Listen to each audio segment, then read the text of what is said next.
A text says, "You're on my mind." A bouquet from 1-800-Flowers says, "You're my everything." Heartfelt moments belong in the real world, not just your phone. For 50 years, 1-800-Flowers has helped millions of people make memories that'll last a lifetime with gifts they'll cherish forever. Their expertly curated arrangements and gift baskets ship nationwide with a 100% satisfaction guarantee. Don't wait for the next big moment. Make it when you visit 1-800-Flowers.com/podcast. That's 1-800-Flowers.com/podcast. Ryan Reynolds here from Mint Mobile with a message for everyone paying big wireless way too much. Please, for the love of everything good in this world, stop. With Mint, you can get premium wireless for just $15 a month. Of course, if you enjoy overpaying, no judgments, but that's weird. Okay, one judgment. Anyway, give it a try at mintmobile.com/switch. Upfront payment of $45 for 3-month plan, equivalent to $15 per month required. Intro rate first 3 months only, then full price plan options available. Taxes and fees extra. See full terms at mintmobile.com. This episode discusses crime scenes, death, and autopsy. Listener discretion is advised.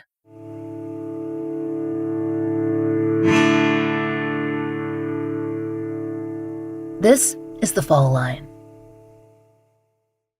2 years ago, we launched a season covering the 22 unidentified persons cold cases of Nashville, Tennessee. And the story that most attracted the attention of our listeners was that of a woman who was known as Vandy Jane Doe. Her remains were discovered in 2018 in the stiflingly hot early days of September, hidden along Sulphur Creek Road. Around the first of that month, county crews had mowed the area in northwest Davidson County, and they'd noticed nothing wrong. That event became one clear marker in the time for investigators, a narrow window in which someone had driven down the road, someone who did not want to be seen. At some point after that crew came through, a young woman's body was placed 4 or 5 feet off the road in what police reports describe as a ditch or a culvert. She'd been purposely obscured with branches and other vegetation, and it would be several more days, not until September 8th of 2018, before witnesses came upon her remains and called authorities. As one resident told Fox 17 at the time, quote, "I thought that was pitiful. It was sad. It was a precious person whose life was ripped away as a piece of trash on the side of the road." Investigators arrived to find the victim in an advanced state of decomposition. There were no obvious signs of trauma and no indication of a roadway accident. Because she'd been hidden, it was clear someone else had been involved, if not in her death, then in the aftermath. And one detail was immediately apparent. She had been dressed nearly head to toe in Vanderbilt University-branded clothing. Per the National Center for Missing and Exploited Children, or NCMEC, her apparel included a black quarter-zip Under Armour top with Vandy and gold stitching, Zuzat's brand black leggings bearing the Vanderbilt logo, and a black running hip band with a zip pocket. She was also wearing a black and green leopard print sports bra and a white metal rope-style necklace. That distinctive clothing became a touchstone for the investigation, and it turned out for public attention too. It was the National Center for Missing and Exploited Children that gave her the name that most people came to know her by. So she became known as Vandy Jane Doe, and she would carry that name for more than 7 years. Theories swirled. She was a student, a former student, a woman in town for the Beyoncé concert who dressed up in Vanderbilt colors for the occasion. Perhaps she was a long-term missing person, and maybe even a well-known one from out of state. Vanderbilt confirmed that no students had gone missing at the start of the school year, and deeper searches did not turn up any other young women with Vanderbilt ties, not that matched her initial description. Investigators worked with a medical examiner and a forensic anthropologist to build a profile. Initially, she was estimated to be between 15 and 25 years old, described as Black and possibly Hispanic or Latina, and between 5 feet and 5 foot 5 inches tall. Drugs, cocaine metabolite, and morphine were present in her system. Nobody, it seemed, had filed a report to list her among the missing.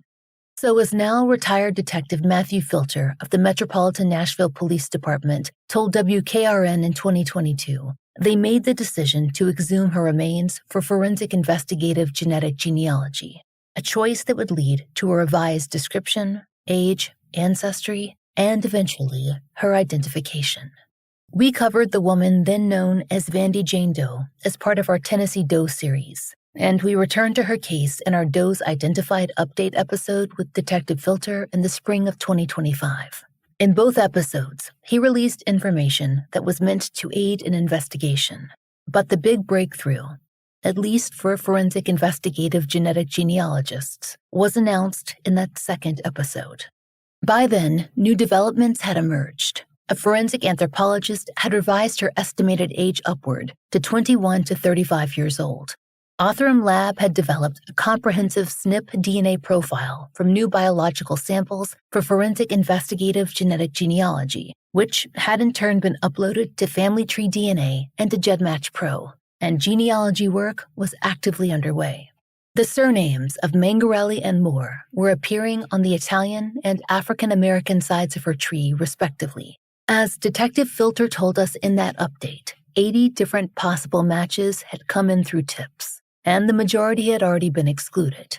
Eventually, Filter would send more names for us to pass on to social media, surnames that could connect Vandy Jane Doe to a family in one of several states, including Georgia, Tennessee, Louisiana, and Mississippi. The new last names were Brunetti, Segretti, Albatroni, and Butler. For our part, we received at least a dozen emails and messages from volunteer genetic genealogists who were working on the case on their own or in groups, and we passed every tip or exclusion comparison on to Detective Filter. He retired from the force at the end of 2025, after a year of Doe identifications announced by MNPD. But Vandy Jane Doe, she remained unidentified. Then, on February 4th, 2026, the Metropolitan Nashville Police Department issued a press release. Vandy Jane Doe was identified as Yadezia Jones of Nashville, who was 25 years old when she died. Despite how she was found, dressed head to toe in Vanderbilt gear, Jones had no known connection to the university. The cause and manner of her death remain undetermined. The identification came through forensic investigative genetic genealogy. Per the Nashville Police press release, in September of 2025, a new team, the nonprofit known as DNA Investigative Solutions, was given access to the DNA profile that Othram had developed, and the identification followed from those combined efforts. The medical examiner's office, the University of North Texas's initial STR profile, and Metro Nashville's own detective work was also essential to the solve. DNA Investigative Solutions first heard of Vandy Jane Doe's case through our podcast. So, after the identification was made, they reached out to us about sitting down for a conversation, and we were glad that they did. In this episode, you'll hear from 3 genealogists at DNA Investigative Solutions who worked to bring Yadezia home: Krista Ellis, Beth Ann Davis, and Tanya Geraci. You'll also hear from the investigator who carried this case over the finish line, Cold Case Unit Detective Andrew Davis of MNPD, and from retired Detective Matthew Filter, who worked Vandy Jane Doe's case from the beginning and never stopped.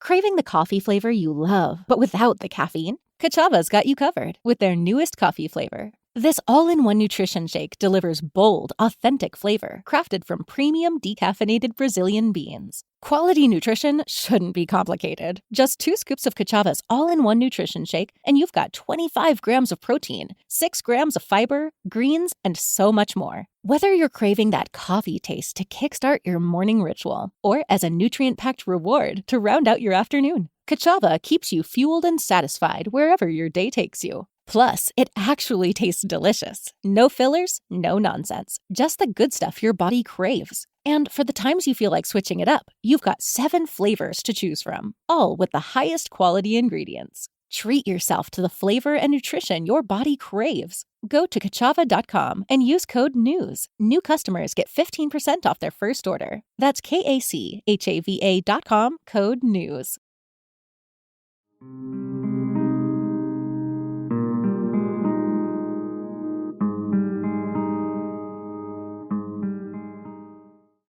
We spoke with the current and retired detective and the 3 investigative genetic genealogists separately in February of 2026. When we sat down with Detective Davis and retired Detective Filter, Filter began with a review of the case and the department's initial discoveries.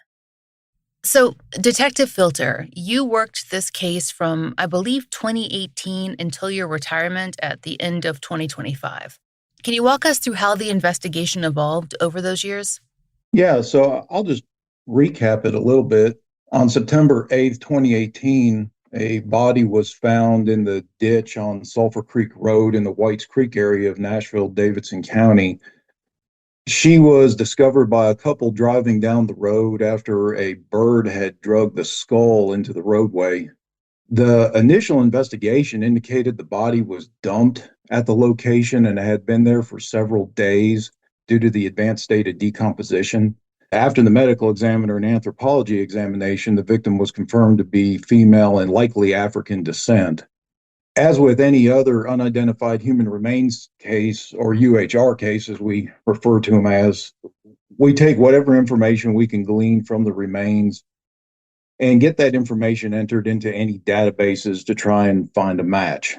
So information that we would have entered would have been standard information such as relative height, sex, race, hair color, age, clothing description, known circumstances surrounding the death, etc.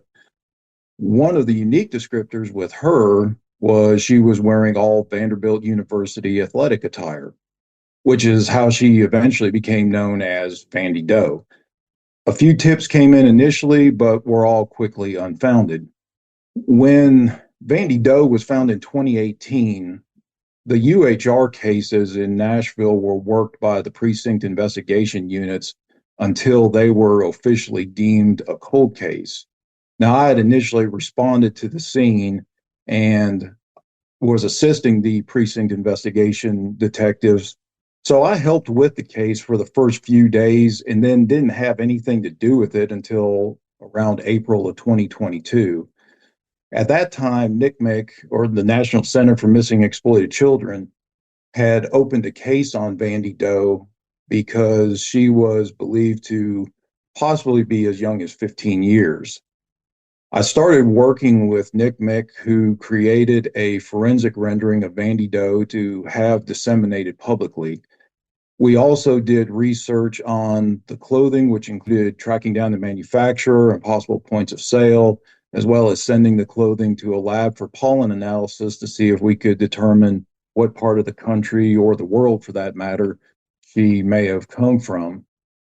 A mass media dissemination was done, which generated several tips.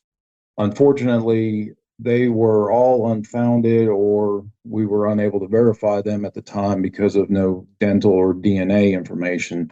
Vandy Doe's DNA was uploaded to CODIS in 2019, and no hits had been generated. With all leads exhausted, in about August of 2022, we decided to move forward with forensic genetic genealogy. Unfortunately, at that time, there was no sample from Vandy Doe available for advanced forensic testing, so we had to go through the process of exhuming her body to collect a new biological sample. This was done on September 13th of 2022, and by December 2022, a sample was sent to Othram Lab to start FGG. The genealogy makeup of Vandy Doe's DNA revealed she was half African and half Italian descent. The genealogy research also revealed several surnames we could use to start tracking family lines. We released relevant information publicly as we felt appropriate to get her identified. The information led to hundreds of tips. In August of 2025, DNA Investigative Solutions had reached out to me regarding the case. They had been working on the case and felt if they had access to everything Othram had, they could get Vandy Doe identified quickly.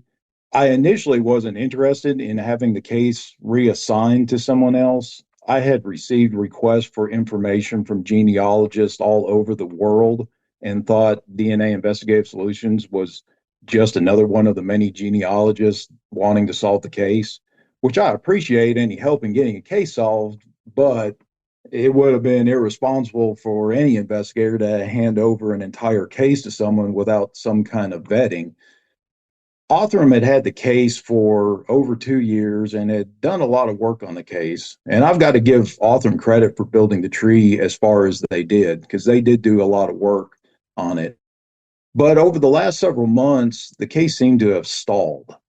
So after talking to DNA Investigative Solutions a few times and what their plan would be, which was to take a team approach to get her identified, I decided to pass the case to them. I had had a similar experience with the Cumberland River Jane Doe case, where a couple genealogists worked the case for a couple years and couldn't seem to break through. So I sent that case to the DNA Doe Project. DNA Doe Project put a team together and had the case solved in 3 months. So I was hoping for a similar outcome giving the case to DNA Investigative Solutions, and it paid off. Cumberland Jane Doe was also known as Leo Jane Doe, and we covered her in an earlier season, along with the still unidentified Jane Doe known as Sherry or Cheryl. Leo Jane Doe was identified as Diane Minor in July of 2024. So Detective Filter handed the case off to me at the end of October of 2025. He updated me on the case and advised that he was having DNA Investigative Solutions work on the forensic investigative genetic genealogy. It was still early on in their work, so no close family connections had been made at that time, but they had people that they already wanted me to interview and get reference samples from, and also some birth and death records that they wanted me to get as well. They really, from the get-go, were just hard chargers, and I really appreciated their work and their effort. I felt like they really took this case personally and wanted to see it brought to resolution. So on Saturday morning, December 20th, 2025, I received a text from Tanya with DNA Investigative Solutions. She advised that they had a new highest match to Vandy Doe, a male who shared 690 centimorgans with Vandy Doe, showing him to be a likely first half cousin to Vandy Doe. They had miraculously gotten information that that subject's grandfather had a son that had connections to Nashville, Tennessee, and they believe that that son may possibly be Vandy Doe's father. I was actually about to travel out of town to spend time with family for Christmas, but I brought my computer home from the office anticipating that I may get a call from them. I spent that whole Saturday morning and afternoon with DNA Investigative Solutions trying to figure out who Vandy Doe was, basically trying to get in touch with that possible father and doing research on him and his family. I was finally able to speak with a family member of his who gave me the name of his child's mother, which ultimately led me to the name of Yadezia Jones. And when I saw her license photo, I was certain that she was going to be Vandy Doe. I think I described the moment as a little bit as a somber moment, realizing that this was the victim in this case. But obviously, I was also elated that we had finally, after all the years of work, we had gotten the likely answer as to who the victim was in this case.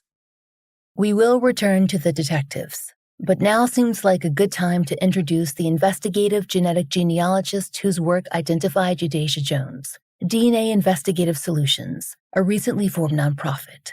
Krista Ellis, one of the founders, reached out to us regarding the case, and we sat down with her, Beth Ann Davis, and Tanya Geraci to discuss their work. You'll hear all three genealogists participating in this discussion. So, can you describe how and when you became aware of the woman that we then knew as Vandy Jane Doe? Absolutely. We had individually listened to the Fall Line podcast that featured Detective Filter and the surnames, the story about Vandy. He gave the surnames publicly that had been identified by DNA. And many of us took those surnames and started building our own trees. The three of us met on social media and continued working on that separately together in the evenings. And then one night I said, we work really well together. We're never going to figure her out without the DNA. Do we want to continue doing this work and find other Doe cases? And we kind of agreed that that's what we would do. And so we formed the nonprofit. And now here we are, back where we began on the Fall Line podcast. So in the NBC article I read covering the identification of Yadezia, also known as Vandy Jane Doe, you mentioned that you've been working on her case, quote, for a while before even having access to her DNA profile. Can you talk about what that entailed for listeners who kind of think that you have to have DNA to do the work? Sure. Before we even had access to her DNA profile, we were already trying to understand who she might be, just based off of the surnames. We pulled together every NamUs case that even loosely matched a description of her and researched each person that we pulled off a NamUs that was reported missing. So we went through old yearbooks, social media, anything we could find at that point, because all we had were the surnames the detective filter had provided during the podcast. So we spent a lot of time on social media going through things. It didn't take us very far, but it gave us a point to start at before we even saw the DNA profile. So once you saw the DNA profile, this was still what you described as a multi-step process to the media. It involved clustering matches, building family trees. Can you walk us through specifically how Yadezia's case unfolded? It was a big challenge. There was many matches that had unclear parentage, and we kept running into different rabbit holes and solving small mysteries for those matches themselves and understanding how they connected to the doe. Detective Filter had given us permission to reach out to anyone we needed to. And then Detective Andrew Davis would get phone calls to make sure we were legitimate. And then he would confirm that. We spent a lot of time helping matches get their trees together and looking for union couples and see how everything tied together. It was slow, detailed, and those small clues and the help from the matches is what moved this case forward. Right before Thanksgiving, we got a higher match in GenMatch, and that helped us focus on a particular branch a little more. And around that same time, one of our team members had seen something a little off in a census. There was a grandson with a surname that didn't match anyone else in the household. And the grandmother was someone we already suspected as a likely ancestor of the doe. And we were able to, because of that information, putting together that higher match and putting together that kind of suspicious census entry, we asked another person to test as a reference tester. And that person came back even higher to the doe. And so that really gave us a place to focus. And using that, we had a place that looked very suspicious. And that individual from the census had no children on record. So we knew this person was a likely ancestor, but there were no documented children. But fortunately, people in communities and neighborhoods often know family history that is not documented. Andrew gave us some information, and he made a few phone calls and came back and said, yeah, I found a family member that no one has heard from in several years. So as we discussed on the podcast, this is a case that involved African-American and Italian-American ancestry, and there were family connections in various states, including Louisiana, Texas, and Georgia. Can you tell me how those details helped you or complicated your research? So Texas and Georgia didn't really end up being very significant in our research. Louisiana was a little more significant, and then it was really Mississippi and Tennessee that ended up being the important locations for this case. There were some complications with Mississippi because a flood in 1927 had destroyed some of the census records and other records. Tanya worked with the Sunflower Public History Coordinator, and they were really instrumental in getting us some records that we needed from that area that we couldn't get otherwise. One major complication, which was not geographical, is that unfortunately slavery creates blind spots in the records. So with the African-American DNA, we had a lot of very low centimorgan matches, and we would lose those lines prior to like the mid 1800s because of slavery. And that makes it very hard to find the most recent common ancestor when you just lose that line altogether. So that was a major complication. So one thing that I remember really clearly from the information that Detective Filter gave to me when he first appeared on the show were the importance of a couple of surnames. And there were several, but Butler, Moore, Mangarelli, they were identified early on. Did those names end up being key, or did the solution come from a different branch of the family tree? Those surnames didn't actually end up being the key. The Mangarelli surname was the one everyone focused on early because it was publicly released. And the matches from that family were incredibly kind. We spent many, many hours on phone calls and Zoom with them, just trying to find out how they connect. But there was no paper trail at all from that surname to Yadezia. We have a suspicion on which Mangarelli male way back in the tree is her ancestor, but that's only speculation on our part. And the solution came from an entirely different surname. The DNA profile for Yadezia was uploaded to Family Tree DNA, GEDmatch Pro, maybe DNA Justice as well. Can you explain how those databases, which we spend so much time talking about on this show, how did they contribute to your work? Those databases were essential to our work. That's where we could see how the DNA matched to the doe and how many centimorgans each match to the doe and how they matched one another, clustering them. And then we would look to see who matched on the X chromosome as well. You're doing all types of things when you're, trying to look. Maybe you'll get a high match on the X chromosome. We were doing that, and that all helped us understand which side of the family a match belonged to. And that just helped us understand the shared match patterns and allowed us to start building their family lines into the bigger picture. We actually received the DNA around September 7th or 8th and started working on it by December 20th, which I believe is the Saturday before Christmas. That morning, we had identified a person of interest that could have been her match and reached out to Detective Davis. And he started making a couple calls and had confirmed that. So in less than 90 days, we were able to find who Yadezia was as a missing person and get a family member to come in and trace test with the Nashville Police Department. Can I add something? So I did not go to sleep before 5 a.m. any night from September 7th until December 20th. And part of that was because we were trying so hard to solve this before Matt Felter retired. I asked the team about the importance of public uploads to databases, GEDmatch, Family Tree DNA, and DNA Justice.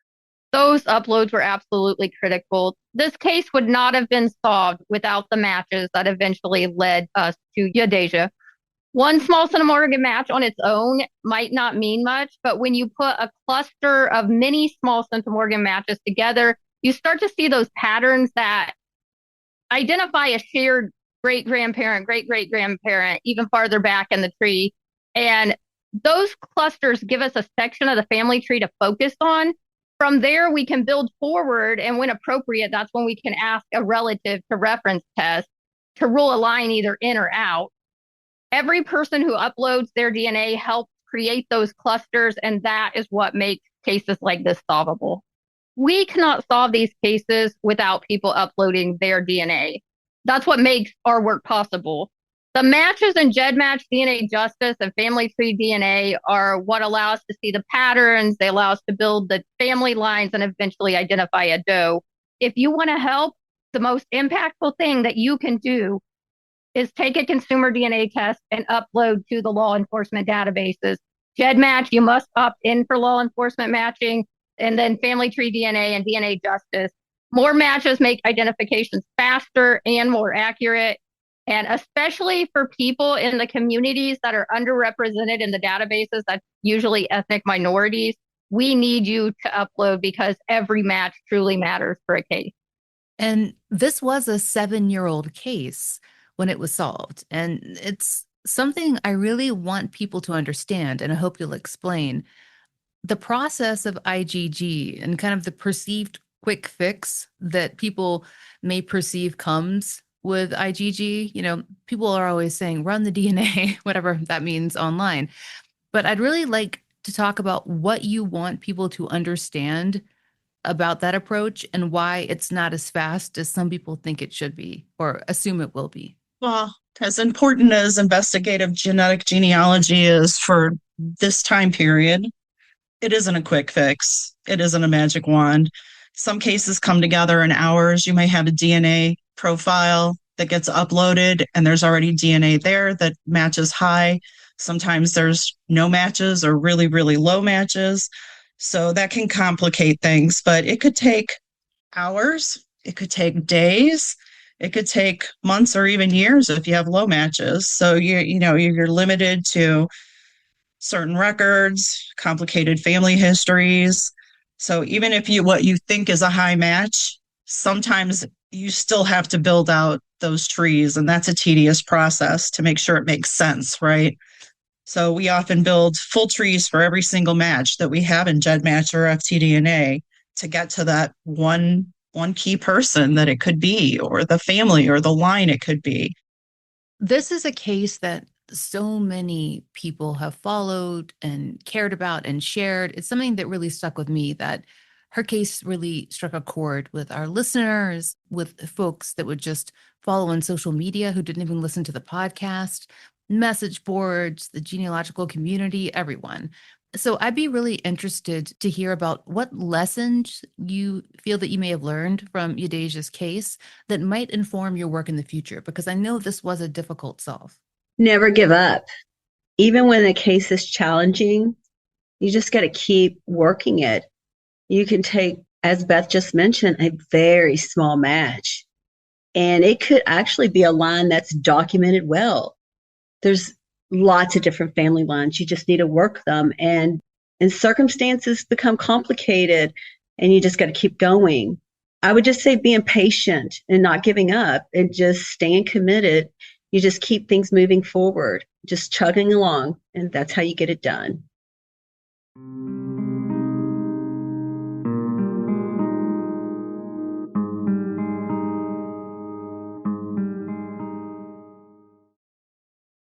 When you need to send the perfect rose bouquet, only one brand can say they've been the floral authority for 50 years. 1-800-Flowers. Why should you trust 1-800-Flowers? They hand-select every stem to ensure top quality. And with nationwide delivery, smiles and satisfaction are 100% guaranteed. And right now, when you order a dozen multicolored roses, we'll double it at no extra cost. Don't miss out on this limited time offer. Order today at 1-800-Flowers.com/podcast. That's 1-800-Flowers.com/podcast.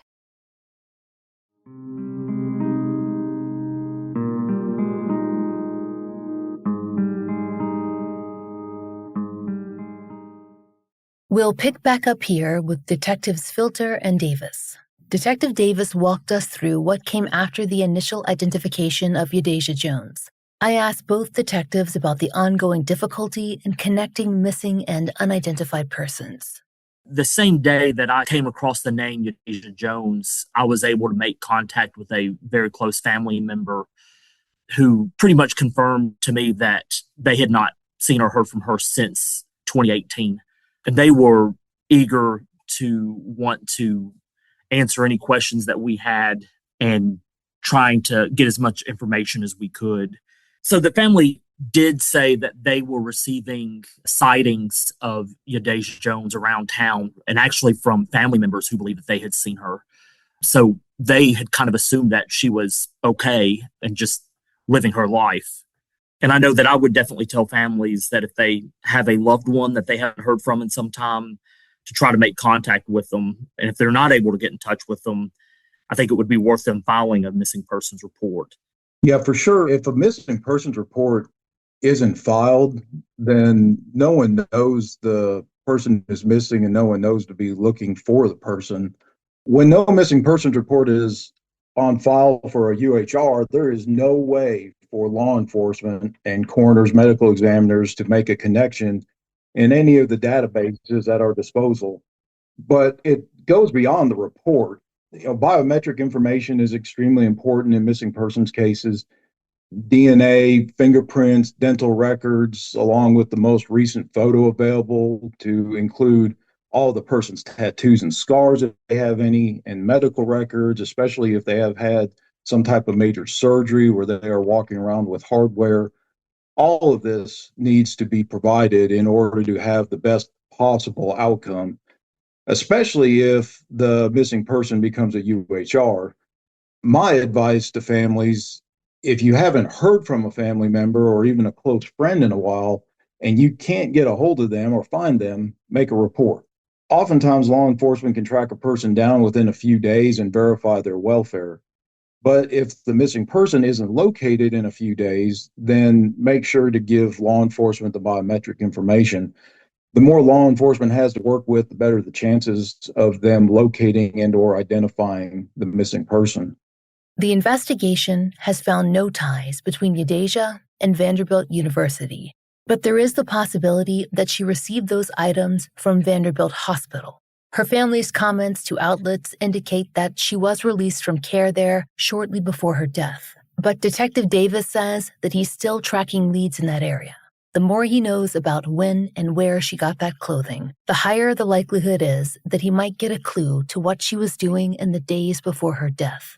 We're also aware of an arrest and release in late August of 2018, but how that might relate is unknown.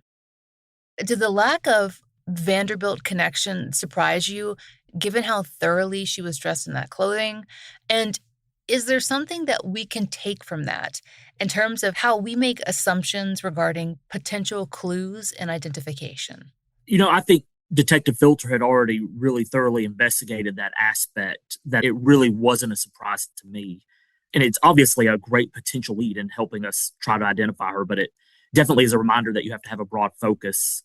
And obviously, just because I have an authentic Tennessee Titans jersey, it doesn't mean that I play defensive end for them. But I think it was a great potential lead for us. Yeah, I agree. It wasn't a surprise to me. I found that although clothing often holds some kind of identity for the person, it isn't an absolute. An open mind has to be maintained in every aspect of an investigation until it is either proven or disproven. In the case of the Vanderbilt clothing, we never found any connection to Vanderbilt. And we had several leads that we looked into over the years, but no connection of any kind was ever established. And that even goes back to working with Vanderbilt. They assisted with checking their student rosters for any students that may have abruptly dropped out or just didn't show up for class when they were registered, even looking at employees for the university and the hospital. They weren't able to identify anybody associated with the university or the hospital or students. We know that Yadezia's cause and manner of death are undetermined and likely may remain that way based on a number of factors that just limit scientific analysis.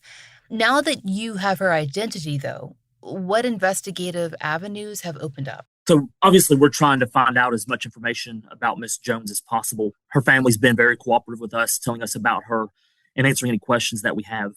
And I know that she also had a small social media footprint that we're looking into as well. And really, we're just trying to speak with as many people that knew her to try to get as much information about her as possible. I feel like that we're really just trying to piece together the last few weeks of her life, trying to find out who she was hanging out with in late August, early September of 2018. I believe that someone out there knows what happened to her. And I just hope that someone will call to let us know, or at least let us know who she was hanging out with. Yadezia's case was one of 22 that we covered with Detective Filter. And since then, a number of the victims have been identified. I asked the retired detective how the resolution of one Doe case might affect others that are still open. Well, I think getting a case like this one solved often draws attention to the other cases. Solving these cases is definitely a great motivation to keep going, because if a UHR case this difficult can get solved, then the other ones are solvable too. And that's what working these cases is all about, giving the victim their identity back and reuniting them with their family. And if their death was a result of foul play, then doing everything within our ability to hold the person responsible for their death accountable. I think cold cases are some of the hardest cases to solve. The older they are, the more difficult. It is hard for just one person to solve a case on their own. Most cases are solved through collaboration with several people with various expertise.